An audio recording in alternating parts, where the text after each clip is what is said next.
Hello class 11 students. Once again I welcome you in a new video lecture that is on directive principle of state policy.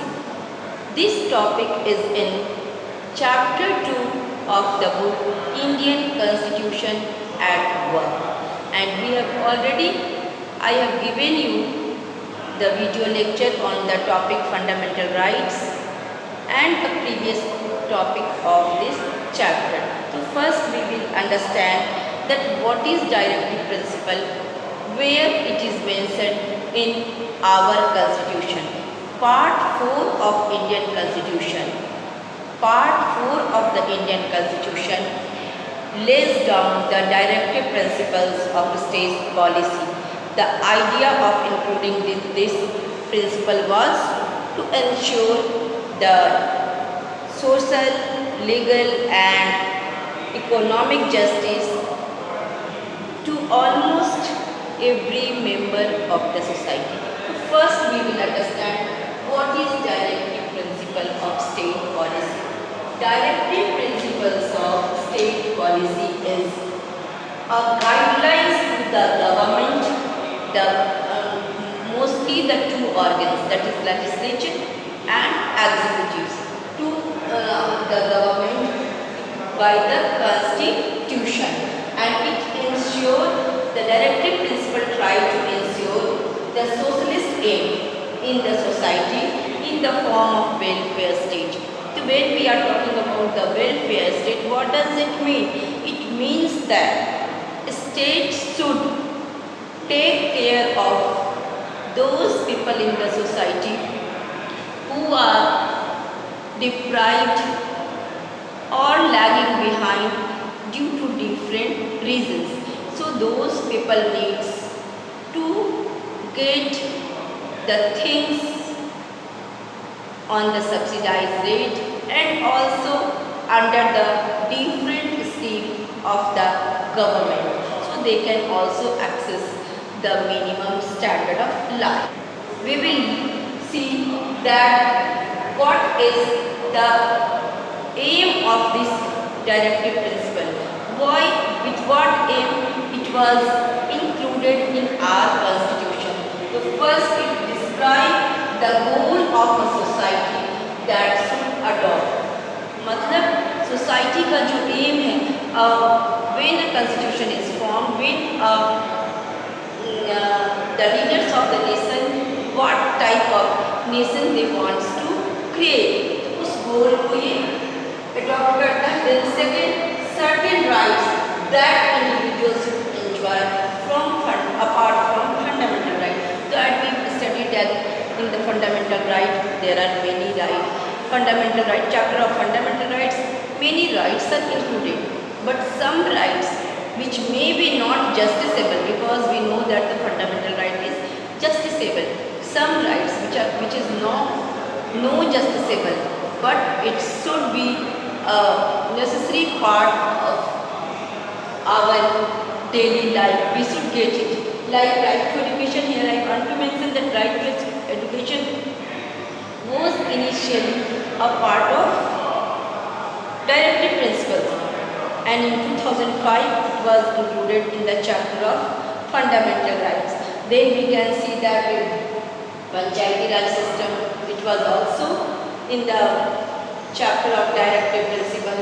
Midday meal scheme, equal wages for the women and men. These are the certain things which are initially not in the chapter of fundamental rights. Some of them became rights and some are still in the chapter of directive principle. And the third is certain policy that a state should adopt. A state should adopt. It means that this is the fundamental duties of the government, or it is the main motives of the government should be. It should be the basis of the government.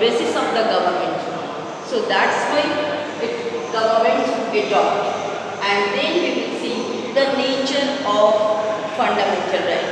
when we are talking about the nature of fundamental right, the first thing we have to understand that it is non-justiciable. It is non-justiciable. Directive principle is non-justiciable. When we are talking about the nature of directive principle, we will see what is its nature. The first of point in its nature is it is non-justiciable. What is non-justiciable? Non-justiciable means that the provisions of the directive principles cannot challenge in the court. It means that if government is failing to do it, we cannot move to the court. But see, the second nature is that although it is not non-justiciable, but fundamental in nature. तो हो सकता है कि justiciable नहीं है, मतलब हम लोग इसके लिए कोर्ट में मूव नहीं कर सकते हैं, बट हम अपनी सरकार को, डेमोक्रेटिक गवर्नमेंट को जिस मकसद से बनाते हैं उसके आधार पर ये फंडामेंटल है नेचर में. It means that our government is force to work under the directive principles, or they have to ensure the directive principle of the state policy. So we can see that directive principle of the state policy, it may be possible that it is not fundamental in nature, or it is fundamental in nature and it is not justiciable, but in spite of the government cannot overlook it. If they will overlook, then it may be possible that they cannot get the second chance. So here I want to mention some of the directive principles which are very most important. What is that? The state should ensure adequate means of livelihood. Here I want to mention that when we are talking about right to life in the fundamental right chapter, this right to livelihood also become a part of fundamental right. There the equal wages for men and women and many rights for directive principles are very much important in the nature to make a proper society, to make egalitarian society, to make a society in which every individual is at least getting the minimum standard of life, or they should not be deprived from the basic rights. So then we will see the implementation of directive principles. Now I want to explain that how this directive principle of state policy, that DPSP is directive principles of state policy, how it was implemented, and here I want to describe you that how some of the directive principles now became the justiciable right. It means that it is also a very much fundamental in nature. So first we will talk about right to education. This right to education was a part of directive principle, and initially under directive principles every student of 14 years till 14 years they were ensured, they had to ensure the education right.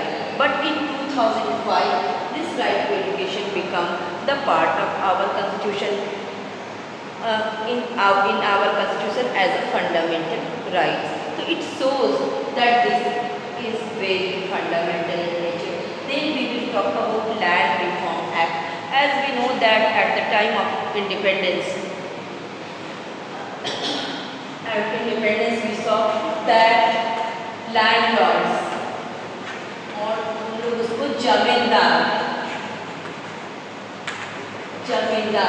इस जमींदारी प्रथा में the people zamindars have acquired the land of the poor peasant or the tenant peasant by any way, by exploiting them, by giving them some loans of the few rupees, and captured their land. So it was needed after independence that land should be redistributed.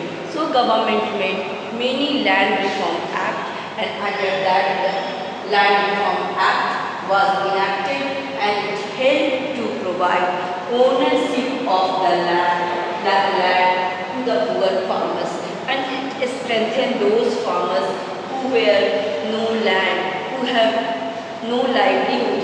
They were depending on the rich people or the loan, so it helped them a lot. Then we will talk about Panchayati Raj. What is this Panchayati Raj? We will, in the next chapter, we will study in the chapter 7, local self-government, we will study in descriptive manner about the Panchayati Raj. Here I want to mention that the third level of the government, third tier of the government of the Indian governance system provide the local self-government, under which the village and the city have their own governance. Before 1992, it was not a part of our constitution, but in 1992, after 73rd and 74th amendment, this became the part of our constitution, and now every state have to ensure local self-election in the fixed time. It means that there is a constitutional provision according to which the Panchayati Raj election will take place periodically. Then we will talk about the Minimum Wages Act. The government has fixed the minimum wages, and it strengthened those workers who were exploited by their landlords or main maliks or the ठेकेदार, contractors.